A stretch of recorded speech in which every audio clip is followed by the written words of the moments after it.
La Jornada Zacatecas TV, un espacio de libertad.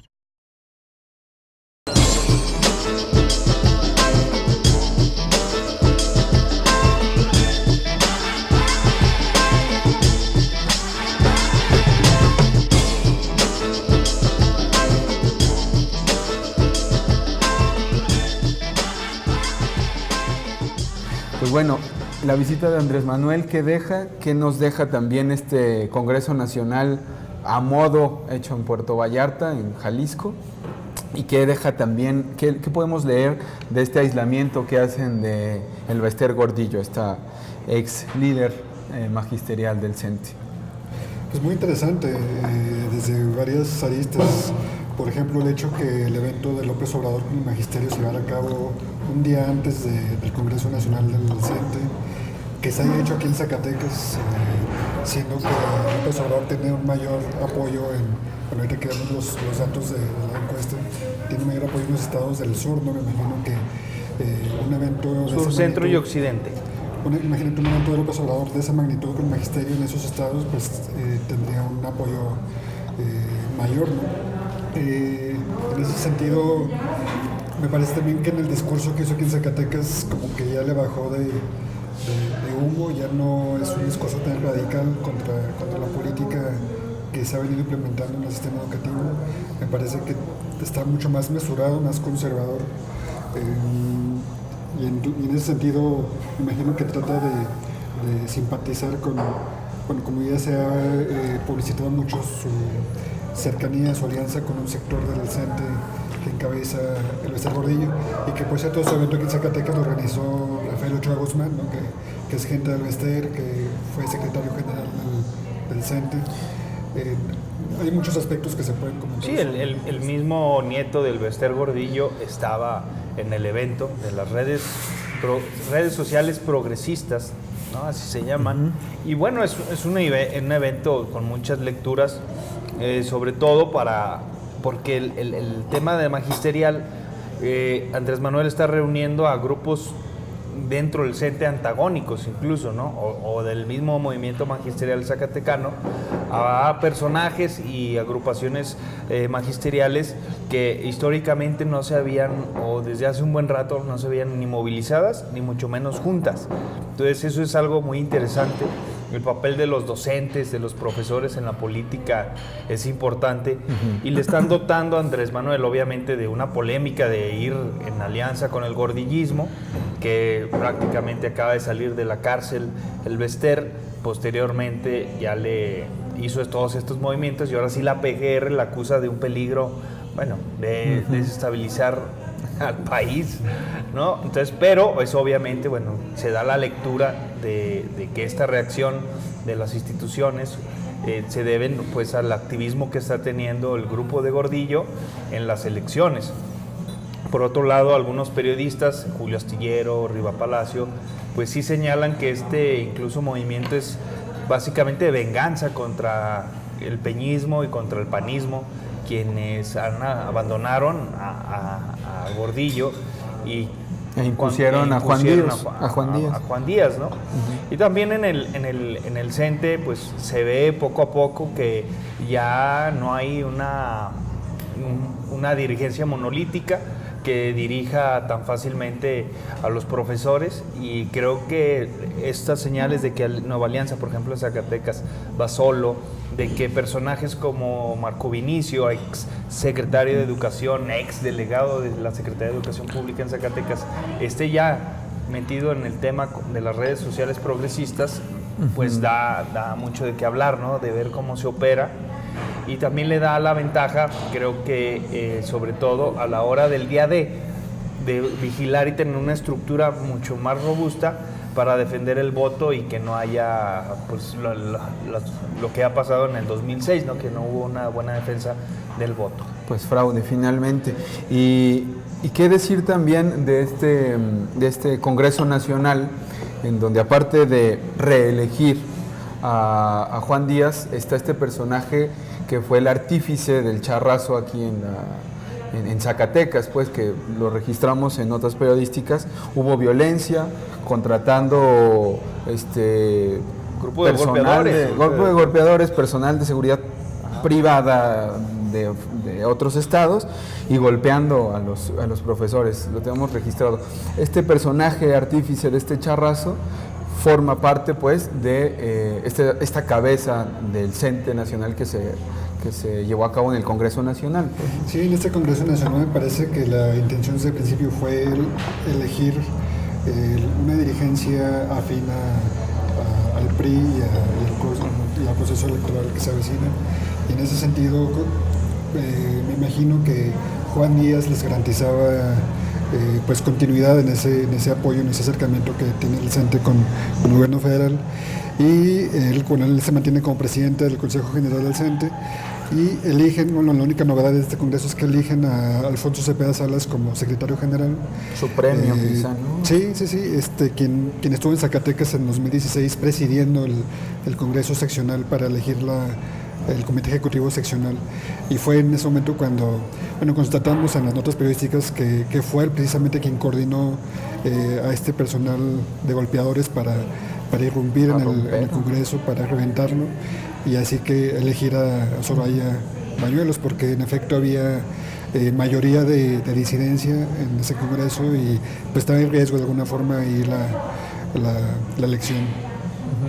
Y el Baester aislada, el Baester siendo un riesgo, un peligro para la estabilidad nacional, este comunicado que envía la PGR, que tendrá un guardia, bueno, que ya lo tenía ahí en su departamento en Polanco, por cierto que decirlo, siempre revisando quién entra, quién sale, a qué hora, nombre, etcétera, etcétera. Va a estar...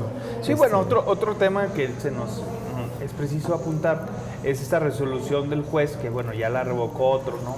Pero era un amparo que había entrado justo un día antes del Congreso, ¿no? Donde decía que Juan Díaz pues le suspendía sus derechos, ¿no? Y le daba la entrada al Baester para recuperar la dirigencia, cosa que al final pues no ha sucedido, ya le revocaron, pero sí es un paso en la estrategia legal del gordillismo por recuperar las dirigencias, o cuando menos estar incomodando, ¿no?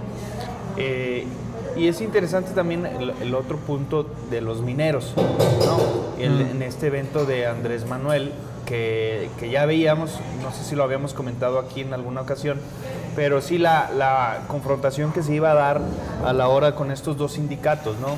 Que está el de Pavón, el oficial o el blanco, por así decirlo, junto con que va pegado al PES, o que había tenido pláticas con la dirigencia estatal del PES, y por otro lado Gómez Urrutia, que es un ser polémico, pero también es uno de los sindicatos, o el sindicato, a mi parecer, nacional, que mejores resultados y beneficios les otorga a sus trabajadores, pese a la persecución política que ha tenido, y a que es uno de los líderes sindicales que sí ha enfrentado a dos de los hombres más ricos de México, a Balleres por un lado y a Larrea por el otro.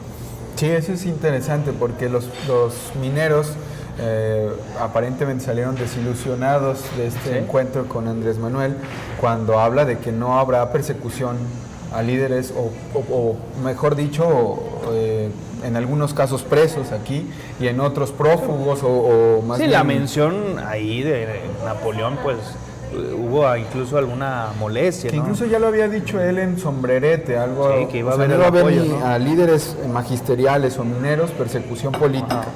Entonces esto pues obviamente los descoloca, los choca finalmente, porque son esos dos sindicatos que han chocado en varias ocasiones.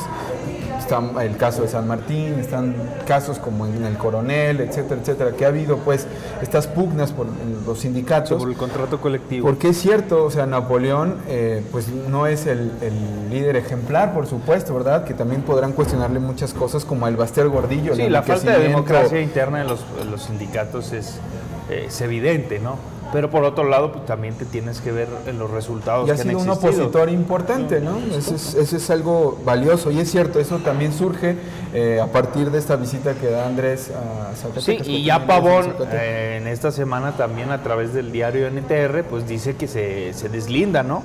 De esa alianza y que, bueno, básicamente pues le hace un favor al movimiento, ¿no? De Andrés Manuel. Pues sí, Sobre sí. todo porque Andrés Manuel pretende como simpatizar o agradarle a todos, incluyendo a sectores en conflicto. Sí, se va a ver ese tema, ¿no? Sí, sí. Sí, y bueno, rápidamente pasando, seguimos en el tema magisterial, pero en el tema de la Universidad Autónoma de Zacatecas, ya me corregían, hoy es el plebiscito. ¿Qué se espera de este plebiscito? Muy probablemente el ánimo indica que no habrá un estallamiento a huelga, pero bueno, ¿qué ver en este? Sí, yo no veo ánimo, ¿no? Revisando los números de la lectoría y las visitas y las réplicas de nuestras notas, casi no se nota la intención o efervescencia en este tema. Y también la afluencia a las asambleas, pues creo que ha sido lamentable, ¿no? Pobre, sí. Sí, muy desangelado. No sé si se bajaron los ánimos con los anuncios de los pagos de prestaciones del fin de año pasado que les adeudaban, pero en septiembre, octubre, debido a que pagaron con presupuesto este año, pues en octubre otra vez se va a presentar la misma problemática. En noviembre pasado estuvieron a 11 votos de irse a huelga, entonces tal vez en septiembre, octubre, cuando la problemática vuelva a resurgir a tal grado, Si vuelvan a... tal vez un nuevo emplazamiento. Sí, porque realmente es poco lo que pueden hacer, o sea, una huelga que está ahí en estos tiempos, poco pueden hacer porque el presupuesto ya está asignado, obviamente hay miles de millones ahí disponibles en presupuesto, en fondos extraordinarios, como ya se ha documentado, pero sí es poco probable que exista la huelga, no hay ánimo, yo veo negativo, pues no que es el ánimo a una huelga, sino la poca participación e interés que tienen los universitarios en un aspecto tan importante. Pero sí veo que este problema no se va a resolver este año, va a llegar septiembre, octubre y otra vez vamos a estar en un proceso complicado por el cierre de sexenio, ¿no? La Secretaría de Hacienda ya básicamente estará entregándole la chamba a Andrés Manuel o quizás a Anaya con menores posibilidades, pero casi es imposible que continúe, por ejemplo, MID o el equipo de MID en Hacienda, por lo que sí hay que apretar, tienen que ir ahorrando los universitarios porque se ve complicado un cierre de año.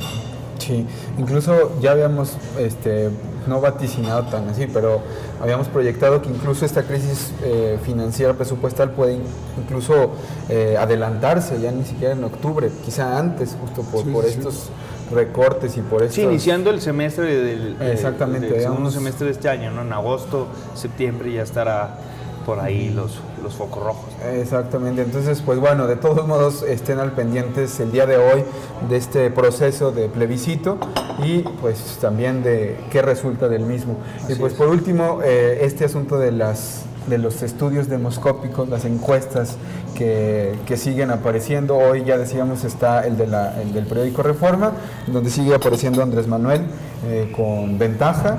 Sí, ya en la sobre votación Anaya. absoluta Reforma ratifica la ventaja de doble dígito de Andrés Manuel sobre su más cercano competidor, que es Anaya, que ahí es donde hay algunas variaciones. La encuesta de CDP, obviamente que es novedosa, que se va más a la teoría de los grandes números por Facebook, que son 28,000 personas las encuestadas, contra 1,000 y pico de unas encuestas en hogares, como las tradicionales. Pero sí es muy, denota pues que rápidamente la elección, alrededor de mayo, estaremos ya con una elección de 2, y es ahí donde, bueno, el escenario para Andrés se complica un poco si Anaya se consolida como en el segundo lugar, ¿no? Sí, ya lo decíamos, que se ve clara ya la estrategia aparentemente, el PRI con su candidato, ese barco parece que ya naufragó, sí, y lo que queda es impulsar a Anaya, que finalmente no es un opositor real, que finalmente va a continuar con este grupo de poder, entonces hay que apostarle. Son cambios sin cambio, pues, ¿no? O sea, porque mira, está interesante lo que revela Reforma que 8 de cada 10 mexicanos piensa que vamos mal, ¿no? En el marzo de 2012 era al revés, bueno, no al revés, sino tenían 47% pensaban que el país iba muy bien contra 35%. Ahora los que pensamos que va muy mal es del 78, 79%. Y por otro lado, pues también la calificación al presidente pues es malísima, ¿no? Entonces es de ahí la carga que se ve imposible que Meade pueda, nada más para que se den una idea de lo colosal que es mover las preferencias, un punto porcentual representa 600,000 votos.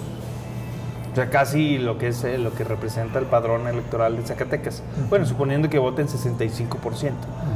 Entonces, para que alcance Meade al puntero, que es de 42, Andrés Manuel en votación efectiva trae el 42%, Anaya 32% y Meade 18%. Sí, ¿no? Y de los independientes ahí está Margarita. Margarita con 5, que podría ayudarle a Anaya si hace esa alianza. Obviamente no se van en automático, pero acercaría a Andrés Manuel. Pero bueno, ya a la hora del plebiscito, por así decirlo, o la elección entre Andrés Manuel frente a Anaya o Meade, que depende qué tanto puedan dañar el PRI a Anaya, ¿no? Que se desplome con más investigaciones o filtraciones sobre sus propiedades, pues va a ser complicado, porque contra Andrés, pues es complicado que le saquen algo más, ¿no? Sí, yo creo que pues, también golpes mediáticos en contra de Anaya son también estratégicos, ¿no? Es como para pintarlo como un opositor real, como alguien que realmente le puede estorbar al PRI. Aunque finalmente sea... Bueno, es la versión de ellos, pero por ejemplo el reportaje de Álvaro Delgado de Proceso, ese a mí se me hace ese es una revista seria, y el reportero también. Y Álvaro junto con mexicanos, ¿no? También estuvo ahí metidos en la investigación esta de las organizaciones de Anaya, humanitarias y demás, que estuvieron haciendo... Sí, entonces yo creo que van a continuar saliendo las pillerías de Anaya, en ese tema inmobiliario, ¿no? Que es el donde se mueve también su familia. No termina de convencer, pues, de que sea un personaje con las manos limpias.